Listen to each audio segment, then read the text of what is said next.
Buenos días a todos. Hoy vamos a tener un nuevo encuentro sincrónico en el que vamos a tratar de conversar sobre los temas de la materia, como venimos haciendo, del material que se fue subiendo a la página, a la plataforma, y bueno, aprovechar para sacar algunas dudas o conversar algunos temas que les estén haciendo ruido, generando interrogantes o dificultades para encontrar en la bibliografía, que bueno, podamos conversar y seguir avanzando en la materia. Somos poquitos hoy los conectados.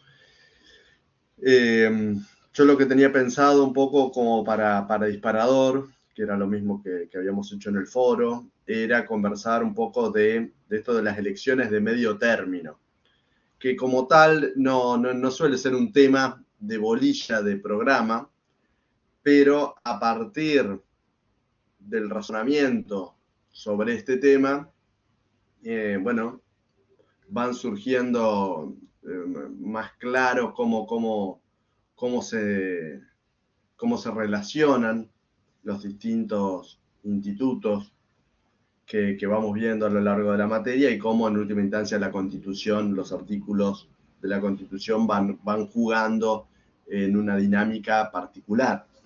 Lo habrán visto que el artículo que subí, estoy de alguna manera a favor de las elecciones de medio término, porque entiendo que nuestra Constitución está concebida de alguna manera teniendo en cuenta el rol que cumplen las elecciones de medio término. Pero, o sea, lo escribí justamente porque hay gente que opina lo contrario, y si bien en el foro hubo participaciones comprensivas, digamos, de esta postura, no hubo ningún compañero que traiga a cuento los principales argumentos que esbozan los que están en contra de las elecciones de medio término, porque en un país como el nuestro, con sucesivas frustraciones, de alguna manera, de los sucesivos gobiernos en cuanto a las medidas que implementan, que no llegan a ver sus resultados y que en los años electorales, o sea, no solo para la elección presidencial, que cada 4 años, sino en las elecciones legislativas, que son para 2, hay un esfuerzo muy grande en propuestas para captar el voto y se deja un poco de lado, se relega la administración que requiere con urgencia concretar o alcanzar resultados. Entonces, las críticas que se escuchan, y esto seguramente alguno de ustedes podrá complementar, hay políticos que lo que dicen, bueno, acá cada 2 años nos distraemos de la gestión, nos ponemos a hacer campaña y son tan graves y tantos los problemas que tenemos que enfrentar que sería conveniente eliminar estas elecciones de medio término y que, bueno, el presidente, mal o bien, acompañado o no acompañado con mayorías suficientes al momento de su elección, tenga los legisladores que tenga cuando llega. O sea, si es una elección exitosa del Poder Ejecutivo, el Legislativo generalmente acompaña y ese atractivo que tiene el candidato a presidente de alguna manera permite que los legisladores propuestos del mismo color partidario también hagan una buena elección. Esto es muy relativo porque son boletas separadas, son candidatos separadas, la gente puede estar muy conforme con un candidato a presidente, pero puede sentir afinidad con un legislador o con un cabeza de diputados, del senador, y no necesariamente que coincidan con el mismo color partidario o no. En términos generales, uno vota detrás de un color, digamos. El color del presidente, el color de los legisladores suele ser el mismo en uno mismo, pero no necesariamente. Lo mismo el gobernador, uno puede votar a elección, si coincide, ¿no? Puede votar ese mismo día a un presidente de un color y un gobernador de otro color. Pero parecería que hay como un arrastre, una tendencia hacia el monocolor, digamos. Uno vota en el mismo sentido y apoyo partidario al presidente, al gobernador, porque entiende que un gobernador del mismo color, bueno, va a impulsar esas mismas ideas que resultan atractivos, y a los legisladores en última instancia que van a apoyar desde el Congreso, sea a nivel provincial o sea en los congresos, en el Congreso de la Nación, van a apoyar esas iniciativas del Poder Ejecutivo en los dos niveles. Entonces, los que dicen, bueno, no perdamos tiempo en estas elecciones de medio término, lo que dicen es, bueno, el presidente que llega con los legisladores que llegan en esa elección. Y ahí se presentan de distintas circunstancias, ¿no? Nosotros en Argentina tenemos el balotaje, que el balotaje sí, o la segunda vuelta, es un instituto que se estudia y todos los manuales lo tratan. Bueno, ahí la elección de legisladores se realiza en el momento de la elección general de presidente, en la primera vuelta, con lo que los legisladores reflejan, de alguna manera, esas mayorías de la primera vuelta. Y después el presidente se elige en una segunda vuelta, que ahí puede llegar a alcanzar más del 50% de los votos, pero quizás tiene legisladores por el 20%, porque él fue candidato segundo en la elección de primera vuelta, y bueno, llega a la presidencia con poco respaldo legislativo de ese presidente. Tengan en cuenta que si las elecciones se eliminan las de medio término, bueno, de alguna manera se eliminarían también estos recambios parciales que se dan a mitad de mandato en los procesos regulares, ¿no? Ahí en el artículo que les compartí, bueno, yo expreso las conveniencias o virtudes que tiene contar con esa instancia de medio término que hacen a los respaldos legislativos. O sea, el que llega a presidente generalmente llega porque llega con un respaldo de una mayoría importante. Pero quizás con el paso del tiempo pierde ese apoyo o lo refuerza, ¿no? Con su gestión refuerza esos apoyos. Y, por ejemplo, este presidente que llega con poco territorio, como dicen, que llega con pocos legisladores, pocos gobernadores y pocos intendentes,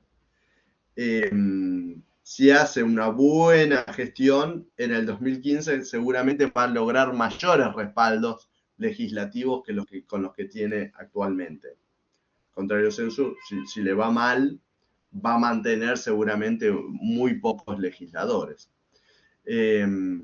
Y eso tiene que ver también con otros institutos, por ejemplo, que son estudiados en cualquier materia de derecho constitucional en esta parte de poderes, que es, por ejemplo, el juicio político.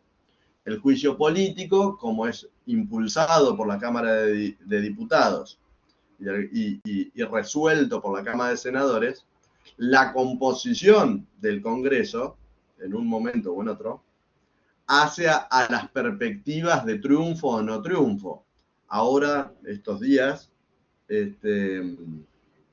seguramente habrán escuchado esto de si el presidente cuenta o no con un tercio de votos en el Congreso. ¿Y esto por qué? Porque es importante saber si son mayorías ocasionales por las leyes que se están discutiendo en el momento o es que se están consolidando nuevos frentes políticos opositores. Porque si se consolidan, el presidente de alguna manera queda más expuesto a un eventual juicio político que lo resuelve la mayoría agravada que pide el Congreso, la Constitución para estas soluciones extremas, digamos. Si tenemos consolidado más de 2/3, bueno, eventualmente podrían tomar color un juicio político, y si no lo tienen, es mucho más difícil, por ejemplo, lograr los votos para que sus candidatos o propuestas para ocupar espacios en la Corte Suprema, como miembro de la Corte Suprema, puedan concretarse. O en el caso del rechazo del veto, profe, ¿no? Por ejemplo, que se está dando ahora. Claro, bueno, justamente, o sea, ahí vamos viendo, una cosa es el escenario desde la elección, que este presidente llega con pocos votos, a las elecciones de medio término, que ahí podrá incrementarlos, reducirlos o mantenerlos. Pero en estas mayorías que se van conformando, bueno, si se logran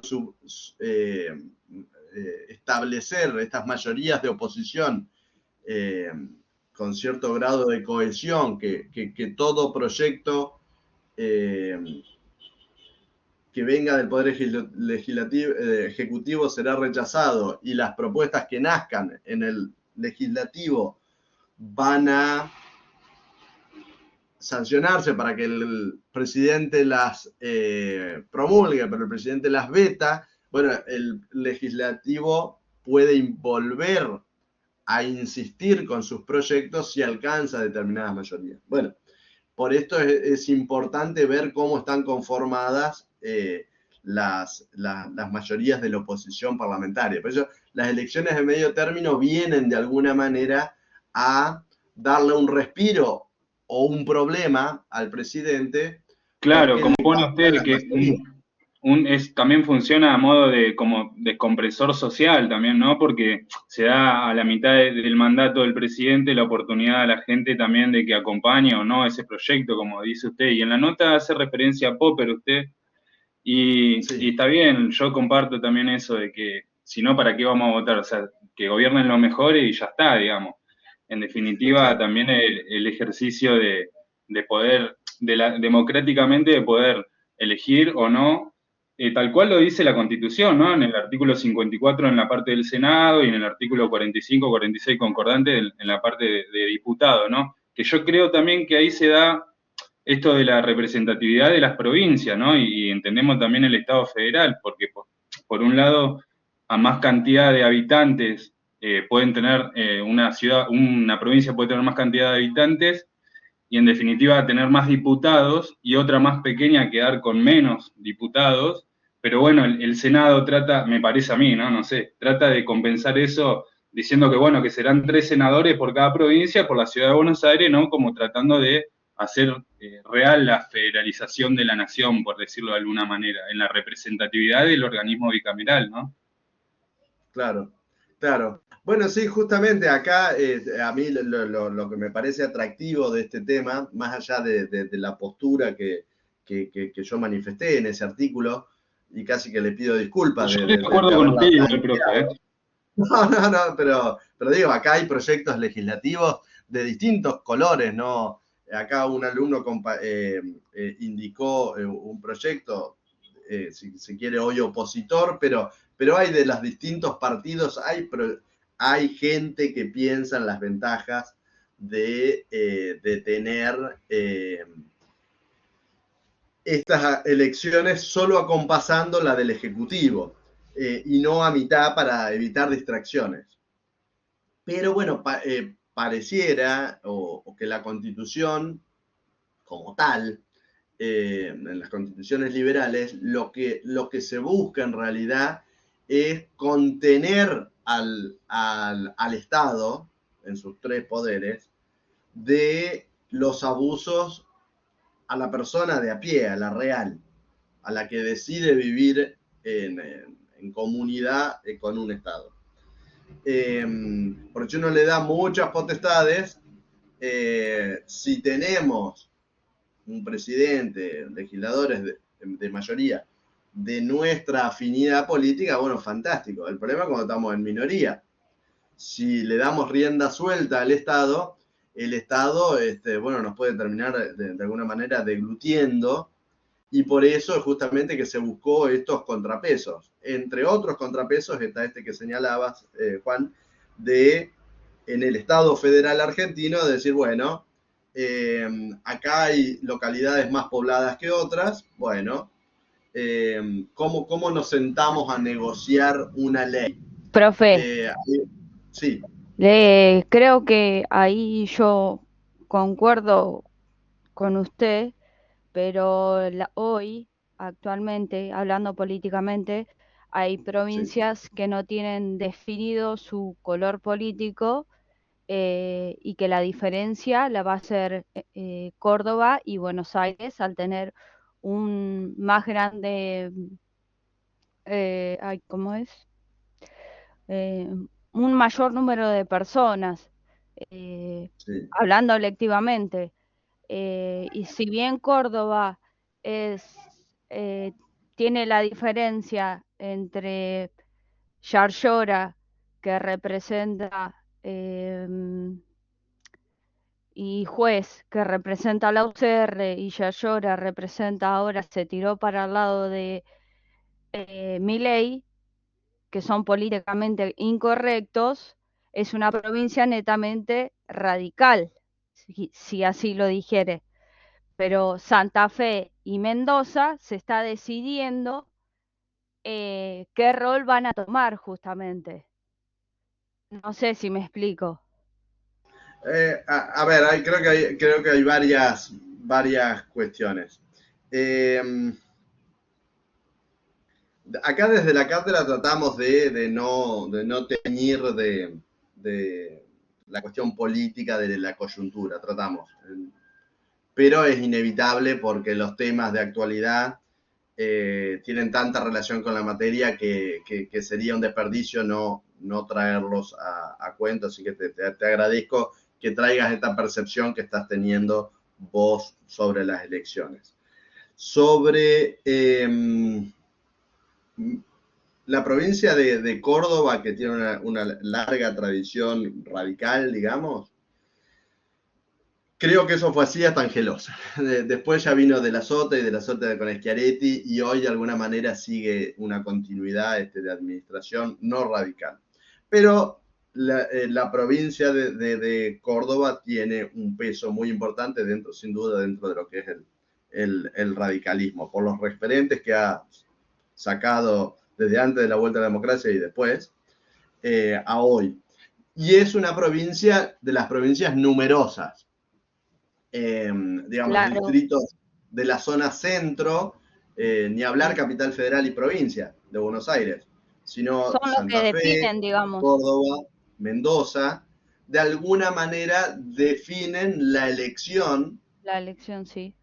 directa de presidente, que hoy la tenemos directa y antes de la reforma del 94 teníamos un colegio electoral, y algo hablamos la clase pasada sobre eso. Pero uno cuando eh, quiere armar un país, digamos, puede armarlo de diferentes maneras. Puede decidir avanzar hacia una constitución monárquica constitucional, no monárquica absolutista, eh, sino constitucional, como puede ser España, o puede avanzar en un estado unitario, como es Uruguay, o puede avanzar en un estado federal, como es Estados Unidos y Argentina. Bueno, por nuestra experiencia histórica y por cómo se dieron las cosas desde, sobre todo, la Revolución de Mayo, las invasiones inglesas, hasta 1853, cuando sale la Constitución, que en el grueso es la que nos rige hasta el día de hoy, eh, por cómo se dieron las discusiones internas, se llegó a esta idea del Estado federal. Bueno, el Estado federal, ¿qué supone? Y supone que provincias quizás más despobladas se sentaban a negociar de otra manera. En 1810, Tucumán era muy importante al punto que la declaración de independencia sucede en Tucumán, por distintos motivos, no solo por la población que tenía en ese momento, lo que era la provincia de Tucumán, que era más grande que ahora, sino también por la equidistancia que tenía en lo que era el territorio, el viejo territorio del virreinato del Río de la Plata. Pero con los años el Río de la Plata de alguna manera fue el que recibió el aluvión migratorio y cambió el peso demográfico de las provincias. Ya Salta, Santiago del Estero, Catamarca, La Rioja, quedaron de alguna manera licuadas en su peso específico de provincia. Pero bueno, cuando hubo que armar la Constitución, dijeron, bueno, ¿cómo hacemos para juntar estas provincias? Que vienen con su tradición histórica, con su orgullo provincial, que no es caprichoso, sino resultado de participaciones bélicas, discusiones tremendas que tuvimos durante 40 años en el siglo XIX, y se vienen a sentar acá a la mesa y dicen, bueno, nosotros vamos a ser una provincia, vamos a tener un gobernador, y queremos formar parte de este Estado nacional, y queremos de alguna manera que nos escuchen. Bueno, las provincias, porque esto mismo pasó en Estados Unidos en las discusiones de la Constitución de Filadelfia, digamos, de 1788-89, cuando sale la Constitución norteamericana, se planteó lo mismo. Había estados altamente poblados, como podía ser el estado de Virginia en ese momento, que querían de alguna manera imponer en las decisiones del Congreso su mayoría. Y había estados pequeños, como podrían ser Rhode Island, que ellos decían, no, yo no me meto ni loco a una discusión de esto porque nosotros somos 4 locos que tenemos mucha tradición, nos queremos mucho entre nosotros, pero si vamos a un Congreso Nacional con ellos van a tener muchos más legisladores y de alguna manera van a licuar lo que nuestros legisladores, que por más que sean del mismo color, todos los que mandemos van a ser pocos respecto del momento de votar y levantar la mano, porque el principio democrático, bueno, siempre estuvo, y digamos, si hay 10 personas en un congreso y 6 votan para un lado, bueno, se impone la decisión de los 6. Bueno, esa discusión de los pequeños estados y grandes estados en Estados Unidos la resolvieron teniendo un sistema bicameral.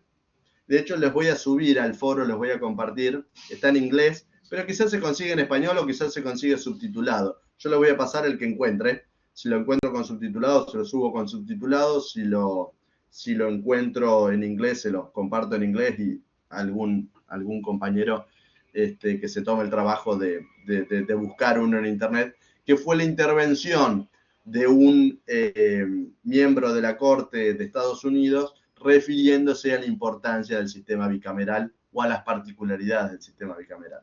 Bueno, parafraseando eso que les voy a compartir, ahí lo que se buscó a través del sistema bicameral es que, bueno, en la Cámara de Diputados vamos por población. Aquellos distritos que tienen más población van a tener más representantes.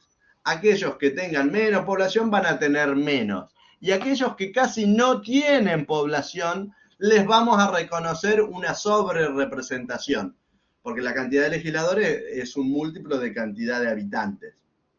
Y esto tiene también que ver con los censos que se hacen en el país. O sea, el censo es una institución que está directamente relacionada con la representación de los distritos en el Parlamento. Que a veces van pasando los censos y se mantienen las mayorías decididas en otro momento. Acá en Argentina nos estamos rigiendo con la cantidad de legisladores de la vuelta a la democracia, o de fines del gobierno militar, y no con la representatividad de hoy, porque la provincia de Buenos Aires tendría que tener más legisladores si uno contara la cantidad de habitantes de la que ya tiene. Pero bueno, esa es otra cuestión. Tenemos entonces la Cámara de Diputados, donde están representadas las poblaciones, y aquellos distritos con baja densidad demográfica, bueno, tendrán menos legisladores, y un Senado en el que el Senado sí, sea la provincia de Buenos Aires, que es la provincia más poblada, o la provincia de Tierra del Fuego, que creo que es la menos poblada, y si no andará por ahí, tienen la misma cantidad de senadores en ese recinto. O sea que al momento de discutir es como que todos están equiparados en cantidad de representantes. Por eso se dice que el Senado representa a las provincias, a los estados provinciales, mientras que los diputados representan a la nación. Es decir, a las mayorías de la población. Donde hay más gentes, va más legisladores. Que en la elección presidencial, que es una elección general de distrito único, aquellos distritos que tienen padrones con mayor cantidad de gente domiciliada ahí, terminan dando un peso, si lo vemos como provincia, que no existen, en la elección nacional no existen los distritos provinciales, pero todos sabemos que los votos que vienen de una provincia u otra, bueno, son distintos y son de distinto color. Bueno, la mayor cantidad de gente termina haciendo inclinar hacia un lado o hacia el otro el resultado. Entonces, los distritos grandes, a pesar de que tenemos un Estado federal y que el presidente es presidente de un Estado federal, termina siendo un presidente de los distritos con mayores cantidades de votantes, porque lo que eligen ellos termina influyendo de una manera tal que terminan imponiendo el candidato presidencial. No significa que esto tenga que ser uno de provincia de Buenos Aires, el presidente, pero donde el humor social de la provincia de Buenos Aires se vuelque por un candidato, sea de Jujuy, sea de Formosa, sea de San Luis o de la propia provincia de Buenos Aires, en la medida que los votantes de la provincia de Buenos Aires se inclinan hacia uno, y bueno, ya tiene una perspectiva de éxito, independientemente de lo que pueda elegir toda la Mesopotamia, toda la Patagonia, toda la zona del NOA, porque no tienen cantidad de votantes suficiente que por más que todos voten para el mismo color, van a estar licuados frente al voto. Bueno, estos son justamente los problemas que plantea Claro, la cantidad de personas que hay en los padrones. Claro, bueno, sí, por eso. Por eso les digo, o sea, detenernos a pensar sobre las elecciones de medio término, que no es un tema de programa, permite ir viendo cómo, yo lo llamo la relojería de la Constitución, cómo va para un lado, va para otro, y no son ingenuas estas decisiones. Bueno, el sistema federal fue el resultado de nuestra historia. No es que sea el mejor. Bueno, alegría para las provincias que están reconocidas, que eligen sus propias autoridades, y no con un sistema que desde Buenos Aires, o donde se hubiese estado la capital del país, se manden a los, digamos, alcaldes o intendentes, o no sé qué nombre hubiesen tenido, que le hubiésemos mandado desde la capital federal. No, tenemos un sistema federal que es bastante complejo, como sistema es un sistema complejo, que en Estados Unidos anduvo bien, y cuando nuestros constituyentes tuvieron que decidir cómo congeniar los intereses que había en el momento del derrocamiento de Rosas, bueno, tomaron partido por un Estado federal. Con algunas variantes del sistema norteamericano, pero en sustancia, en el trazo más grueso, muy similar.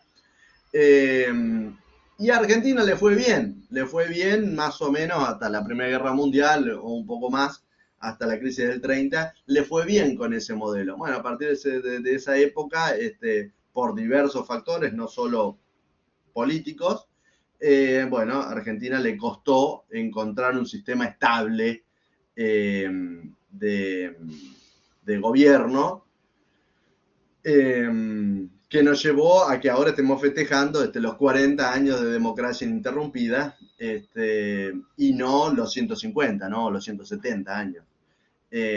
Bueno, en el medio tuvimos esta reforma después de la vuelta a la democracia del 94, que quiso de alguna manera dar solución a problemas y tensiones políticas que estábamos teniendo. Algunas las logró. Ahora están saliendo libros de distintos constituyentes del 94, opinando sobre las virtudes, aciertos y materias pendientes, llamémosle, de la reforma del 94, y también los que son críticos y dicen que la reforma del 94 vino en realidad a profundizar problemas o a maquillar y no resolver problemas que teníamos como sociedad por nuestras tendencias al hiperpresidencialismo u otras, que algunos dirán virtudes, otros dirán patologías que tenemos como sociedad, ¿no? A ver, Juan, ahí levantaste la mano, te escuchamos. Sí, profe, nada, yo tengo una pregunta en cuanto a la conformación de las dos cámaras del Congreso, en cuanto a los requisitos, porque el artículo 48 dice que para ser diputado se requiere haber cumplido la edad de 25 años. Y en el artículo 55, en el capítulo segundo del Senado, establece que tienen que tener 30 años la persona para ser senador, digamos, entre otras cosas. ¿Por qué es esto, digamos? A ver, la composición de las cámaras tiene un primer, digamos, sustrato, que es este que les mencionaba, que tiene que ver con la cuestión demográfica. O sea, los diputados que representan a la población, que haya una mayor cantidad de representantes en diputados.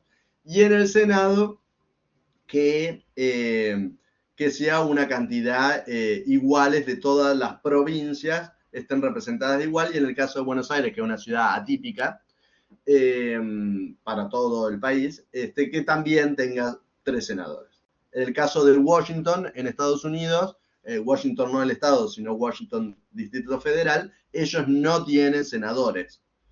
Y de hecho las patentes de los autos en Washington dicen no taxation without representation. ¿Por qué? Porque ellos dicen, nosotros pagamos impuestos que no pudimos discutir, como un distrito que no tiene senadores. Bueno, esa es la particularidad de ellos. Nosotros sí, en la Ciudad de Buenos Aires tienen senadores, así que cuando sale una mayoría y hay una elección,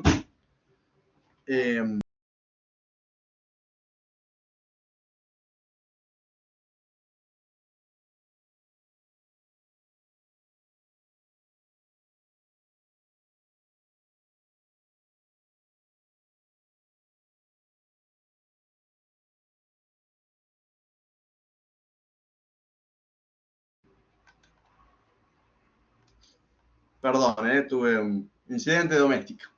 Les decía, allá en el Senado tienen y acá, allá no tienen y acá sí tenemos, y ellos reprochan, dicen, pagamos impuestos de que no tuvimos representantes que puedan votar a favor o en contra de esos impuestos que nos cobran, ¿no? Que es una idea que está, que impregna todo el sistema constitucional norteamericano y del nuestro por añadidura. Ellos tienen una idea muy de el ciudadano como contribuyente.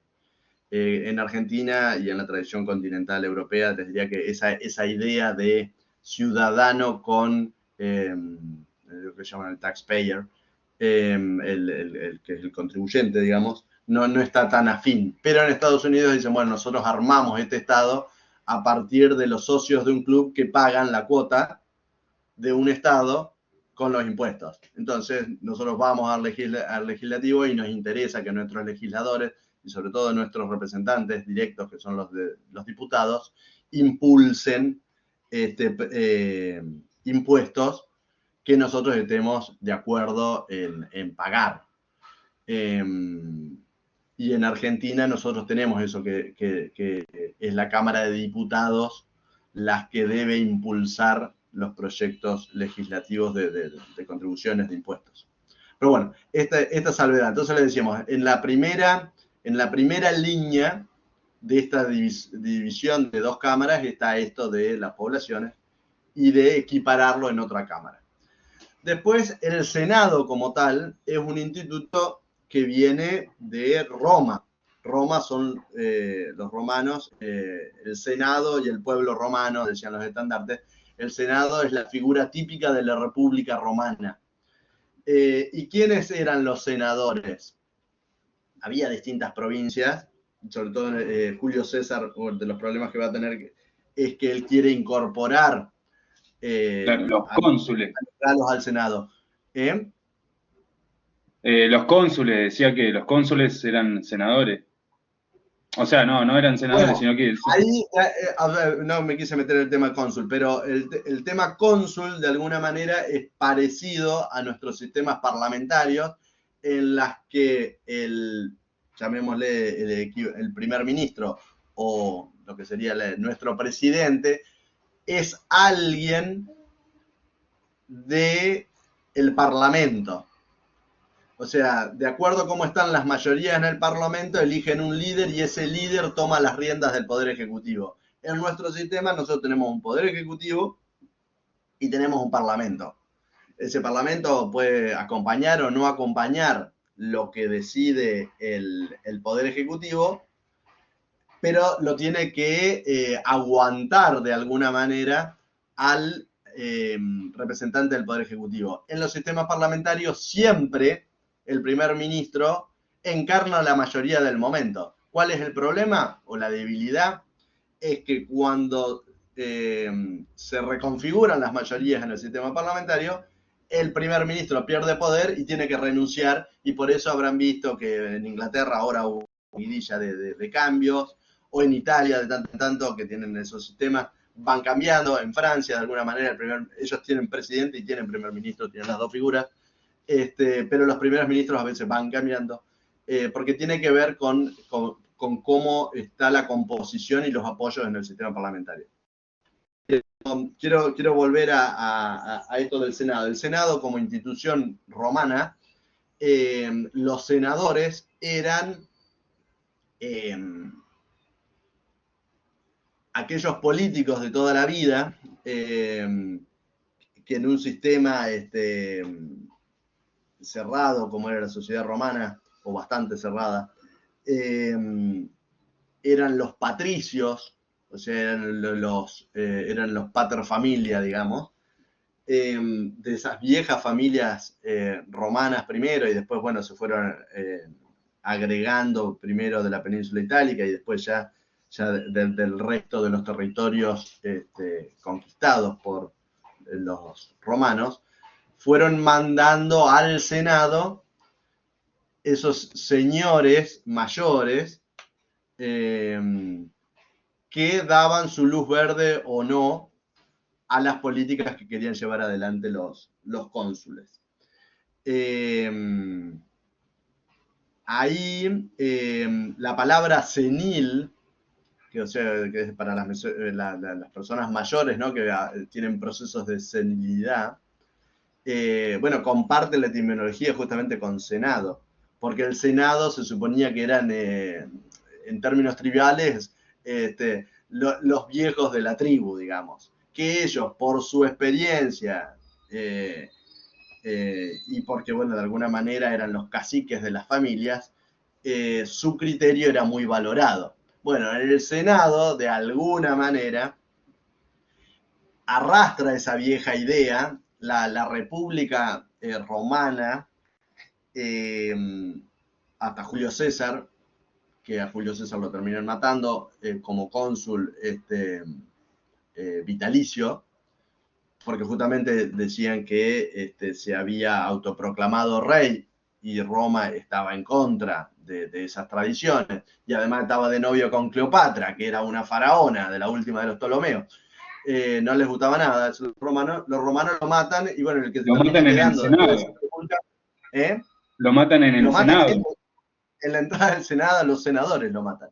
O sea, no es que mandaron a un grupo de un operativo comando, no, los propios senadores lo mataron. Tal cual.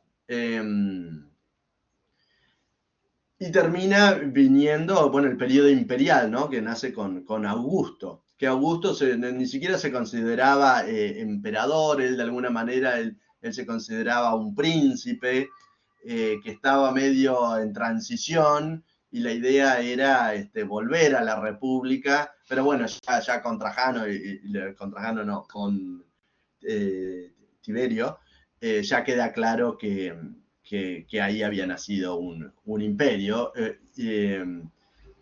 Y ese emperador que con Julio César tenemos ciertas dudas, porque es como que un presidente se autoconsidera vitalicio y se termina quedando y perpetuando. No quiero hacer analogías con situaciones que están pasando en Latinoamérica hoy, pero es ese presidente que bueno, fuimos a elecciones, pero los resultados no quedaron muy claros, y bueno, y me quedo, y bueno, y eso de que es un presidente, es un autócrata, ¿qué es eso que está ahí? Bueno, de alguna manera con Julio César pasó, con Augusto también pasó, que Augusto vivió bastante, pero ya después quedó claro que ahí había un imperio en Roma, que no se regía por la República. Y seguía el Senado funcionando. Pero bueno, está esta idea del Senado como de gente mayor.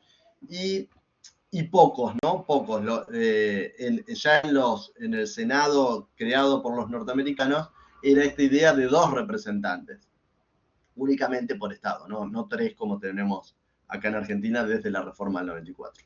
Tener 3 senadores. Antes, en la Constitución de 1853, hasta el 94, teníamos 2 senadores por distrito. Que en los hechos termina siendo uno por la mayoría y otro por la minoría. O sea que además de mandar 2 senadores, mandó 2 senadores de fuerzas políticas distintas. Con lo que como provincia de alguna manera uno se neutraliza, porque los 2 representantes, bueno, con el tercer senador ya hay una mayoría, o sea, ya la provincia va con un sesgo de color a la elección, al recinto, ¿no? Al recinto de la Cámara de Senadores. Entonces, viene esta idea de que los senadores tienen que ser pocos.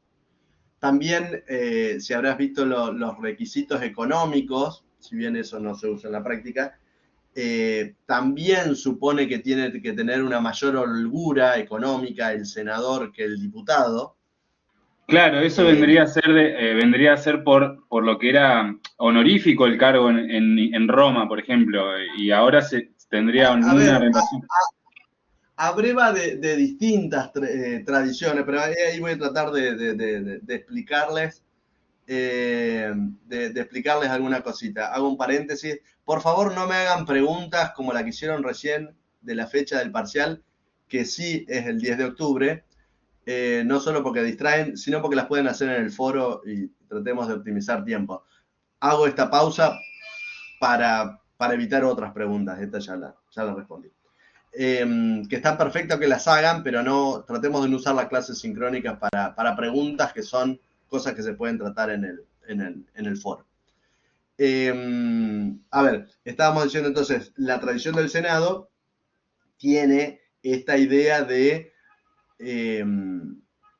personas especiales. El mandato de los senadores son mandatos más largos, y eso también tiene que ver con la experiencia acumulada. Un senador dura más tiempo y se supone que se empapa más y se puede reelegir, bueno, el diputado también, pero se empapa más de los temas, y por eso hay ciertas cuestiones que el presidente las elige con acuerdo del Senado. Por ejemplo, los miembros de la Corte, los embajadores, son cuestiones que el presidente las habla con el Senado, no las habla con los diputados. ¿Por qué? Porque los diputados representan otra cosa, representan a la gente, y en el sistema republicano romano y en el sistema norteamericano que nosotros adoptamos, la gente con mayorías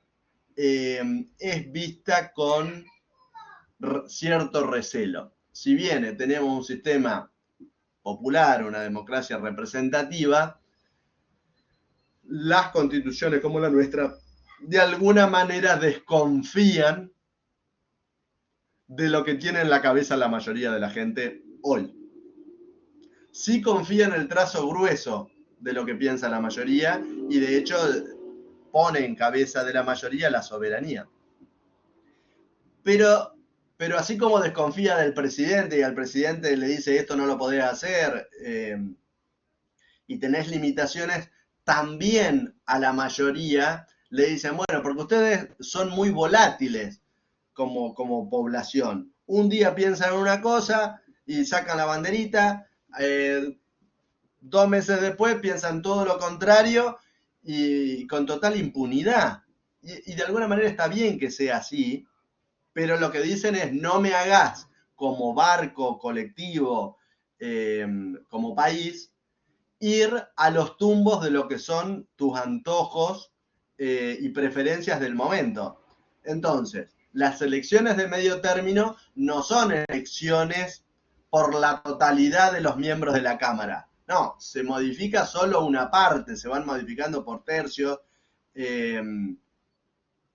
No son completas las renovaciones del Congreso, sea la Cámara de Diputados o sea la Cámara de Senadores. Se van cambiando por partes. ¿Por qué? Y bueno, porque quizás justo la semana antes de una elección están todos fascinados con una idea, con un político y un metejón tremendo y votan masivamente. Bueno, y quizás después no tanto y después se arrepienten. Entonces, de alguna manera hay una desconfianza de ese metejón que se pueden agarrar. Entonces dice, bueno, vamos despacito cambiándola. No le permitimos cambiar todo de un saque. Y lo mismo con el presidente. De alguna manera el presidente que llega acompañado con un voto mayoritario, le dicen, bueno, sí, pero bueno, te vamos a meter estas elecciones de medio término para ver si realmente te acompañamos o no tanto, o te le empezamos a hacer más difícil. Que ahí es el famoso contrapeso. Los contrapesos es la desconfianza entre lo que pueden hacer los poderes y en nuestro sistema también de lo que puede hacer la mayoría. Por eso también los mecanismos de elecciones semidirectos, nuestra Constitución tampoco los receptaba, porque quiere que la población gobierne a través de sus representantes, que a su vez los representantes pueden ser malos o nefastos, pero trata de contenerlos. O sea, no quiere que nadie se imponga por un metejón, sea el político o sea la población. Esto creo que es una idea del corazón de nuestra Constitución, que nos ha salido bien, más o menos, o en los hechos. Claro, incluso la Corte, en la Corte también se da, digamos, o sea, las personas que están en la Corte hoy fueron elegidas por otro gobierno, digamos, y de alguna manera, claro. Justamente, eso en el artículo yo lo traigo a colación. Le voy a decir, bueno, ¿cuál es el juez el más imparcial? Porque ya hemos visto que los jueces opinan en los votos no siempre lo mismo, y con toda legitimidad pueden opinar distinto, resolver distinto ante los mismos hechos y ante el mismo derecho. Opinan distinto. Bueno, el juez imparcial, ¿cuál es? El que eligió el presidente, por definición, no porque el juez no lo vaya a hacer, pero digo, ¿qué juez tenés más chances de que vote, le parezcan fantásticas las iniciativas del Poder Ejecutivo? Y el que fue elegido por ese Poder Ejecutivo. ¿Cuál es el que tiene más chances de votar imparcialmente? O sea, sin tener la impregnación y el compromiso de aquel que lo eligió. Y bueno, el que está antes. Y el que está antes va a decir, bueno, pero este fue elegido por un gobierno de otro color anterior. Y bueno, y sí. Funciona así. Que ese color nosotros, los latinoamericanos, tendemos a perpetuar candidatos. Por ejemplo, en Brasil ahora volvió Lula, que había sido presidente, había perdido como 5 elecciones. Después ganó 2 seguidas, tuvo 2 mandatos, después perdió y ahora volvió. Cristina, de alguna manera, ganó 2 veces, perdió una como fuerza política y después ella como vice formó parte de la fórmula del gobierno anterior al que tenemos ahora. Y entonces como se nos repiten las figuritas, bueno, pareciera que Lorenzetti es elegido por los Kirchner porque lo eligió Néstor Kirchner y es la misma gente. Pero en teoría las fuerzas políticas no vuelven con las mismas figuritas. Digamos, PRO o Cambiemos, Juntos por el Cambio, en Argentina podría llegar a proponerlo Mauricio Macri de nuevo, pero lo normal sería que sea otra figura de ese espacio, pero sea otra figura la que proponga candidato para las próximas elecciones. Milei probablemente que busque, si le va bien, su reelección. Y lo que sería el kirchnerismo, bueno, ¿podría volver a proponer la Cristina? Sí, puede. Pero lo normal es que las fuerzas políticas vayan cambiando. Bueno, entonces, Profe, ellos lo que para han... que cierre la idea, Mariana, por favor. Los jueces que eligió un gobierno de un color en un momento, bueno, son bajo todo el contexto histórico de ese momento. El tema es que a nosotros, bueno, se nos repiten las figuritas en el Poder Ejecutivo, ¿no? Y eso de alguna manera nos hace pensar, pero como sistema, al momento de diseñar el sistema constitucional, si todos fuésemos fantásticos, no tendríamos constitución y todos andaríamos como el chiste de los Simpsons, de la mano en una ronda. Pero como el mundo no es fantástico y los seres humanos no nos portamos bien, hacen falta los abogados y hacen falta las constituciones para de alguna manera encauzar la vida en convivencia pacífica. Después podemos andar a los tiros y la experiencia de la humanidad es que somos proclives como especie a matarnos entre nosotros. Pero las constituciones tratan de alguna manera de encauzar con sus limitaciones. No deja de ser un papelito la constitución. Entonces, bueno, como trazo general, ¿qué juez va a ser más imparcial? Y bueno, el juez que viene a resolver casos, pero que no lo elegí yo, que viene de antes. Por más que haya venido de un color o no, es mejor juez el juez designado por el gobierno anterior que el juez del gobierno de turno, sea el color que sea. En cuanto a mayores chances, después puede ser un obsecuente toda la vida o no, pero se supone que el anterior es más independiente, se supone. Perdóname, Mariana, ahora sí. Y nos quedan No, yo le quería preguntar a usted, ¿por qué cuando usted puso que en la nota, usted puso que para elegir para elegir los jueces, creo que usted puso la idea que tendría que ser los mismos miembros de, de ese mismo, de ese mismo partido, o sea, de ese mismo, ay, ¿cómo es? Me trabo. O sea, tendrían que ser los mismos jueces quien propongan un candidato y no el Poder Ejecutivo. No, O siempre es yo el Poder entendí mal. Ejecutivo. No, quizás yo me expresé mal en el artículo. Yo lo que quiero decir es, cada poder ejecutivo tiene la posibilidad de elegir un candidato. Obviamente que si elige un candidato que hace mucho ruido y le va a costar que lo voten en el Senado porque tiene que alcanzar unas mayorías elevadas. Pero en la medida que elige una persona, digamos un profesional que no genera demasiado ruido, y la oposición tendría que admitirle ese candidato y votarlo porque es lo que la Constitución prevé. No podemos dejar al país sin las figuras que la Constitución prevé que tienen que tener. Y esto es los jueces de la Corte, es el Procurador General, es el Ombudsman, que son cargos que están previstos en la Constitución y se supone que en la medida que se propongan a gente idónea y que no haga mayor ruido, por más que venga candidateada por el Ejecutivo de turno, porque es quien tiene la facultad de hacerlo, las otras fuerzas tendrían que aguantarlo. Y bueno, y cuando sean gobierno las otras fuerzas, en ese momento ellos propondrán sus candidatos. Si uno, estando en el sillón de Rivadavia, propone un candidato que hace ruido, y bueno, las chances de que eso prospere son menores. Y bueno, y ahora estamos en esa discusión, si quieren. Hoy tenemos una discusión de que el Senado ya hizo las audiencias. Sí, Lijo y García Mancilla. Y bueno, no están los votos, no aparecen los votos, no aparece el dictamen. No. Qué sé yo, es un ritual. En años anteriores se podría haber atravesado por otros candidatos procesos similares generando rechazos o no. Pero bueno, ahora vamos a terminar la clase. Yo les voy a pedir disculpas, la vamos a terminar unos minutitos antes de las 12. Pero a lo que voy es que este instituto permite esto de las elecciones de medio, ver muchos otros puntos de cómo impactan en las fuerzas legislativas y la importancia que tienen. Del Senado no terminé de decir todo lo que tenía para decir, lamentablemente. Pueden seguir investigando, pero bueno, tengan esta idea de que el senador es una persona especial, con mayor experiencia, que va a estar periodos más largos.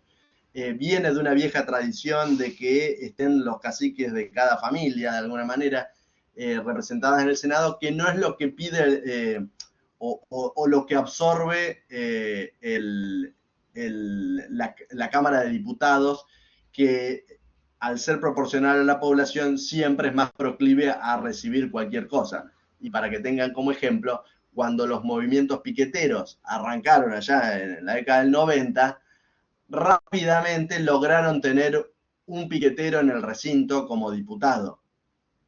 Y, o sea, los piqueteros no existían en Argentina, existieron, se unieron y, bueno, no eran mayoría, pero ya tenían un representante, que después podrán decir ese piquetero no tiene nada que ver con estos otros que son otros piqueteros, pero digo, los diputados tratan de recetar rápidamente esas nuevas ideas o esos nuevos representantes que la sociedad va generando y de alguna manera reclamando que tener como representantes. Y eso se da en diputados, no en el Senado, que son poquitos cargos, a fin de cuentas son 3 por provincia, y termina siendo gente con más experiencia. A veces hay exgobernadores que asumen como senadores, o en el Senado hay exgobernadores, y bueno, tiene otros perfiles. Pero bueno, lo vamos a seguir hablando en la próxima clase sincrónica. Vamos a hablar del tema Senado. Sería bueno que aprovechen y lean sobre ese tema. Y ahora les pido disculpas, pero vamos a cerrar la clase de hoy. Dudas que tengan de lo que hablamos o dudas que le vayan generando sobre el programa o sobre el examen, las plantean en el foro y las vamos viendo por ahí. Muchísimas gracias y bueno, nos mantenemos en contacto. Gracias, profe. Nos vemos ahí después del parcial, supongo. Seguramente. Abrazo. Chao. Que tenga buena